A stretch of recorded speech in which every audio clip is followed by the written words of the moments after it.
Yes, oftentimes we get foundation issues that are presented to us kind of in a very early stage, whether it's early after construction or the foundation issue is kind of barely present, barely visible. And I often get the question is, well, should I worry about it? And our answer usually is, well, it really depends on how you want this to play out over the next, course of the years for your home ownership. With the foundation crack, it could get potentially much worse, much more severe, and turn into a much more structural natured foundation issue than just a normal settling crack, which is kind of how they typically present in the very early stages. So we had this exact case scenario for a house in Marlboro.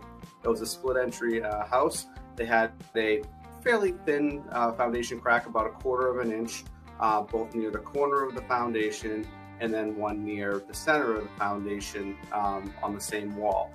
And so we knew that there was an issue there, or there was an issue. The homeowner knew that there was an issue there for a period of time.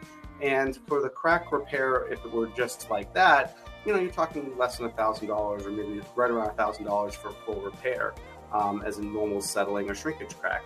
The reason why they didn't get it repaired is because it never really actively bothered anybody. It wasn't a crack that leaked on them. They had pretty good drainage around the house. They didn't really have to worry about it until one day they did. And it was a basement that wasn't always used as a living space or anything like that, so it was unfinished. It was mostly just for storage, so people weren't really looking around very often. But there was a really large oak tree that was growing in their front yard, and it was, provided a lot of shade and coverage for the house. But the root ball structure was so large and it put so much outward pressure, it actually pushed that wall inward.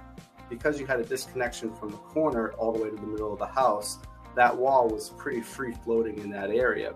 And this particular house didn't have a footing because it wasn't required to be built back when the house was built.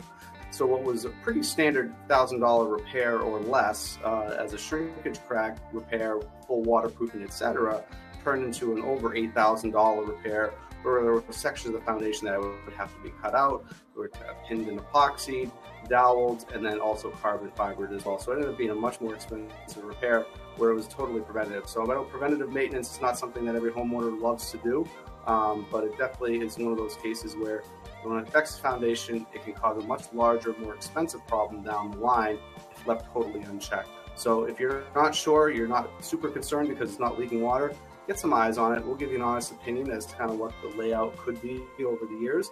Sometimes it's monitor and observe. Sometimes it's, hey, repair this now because this one's definitely going to be an issue down the line.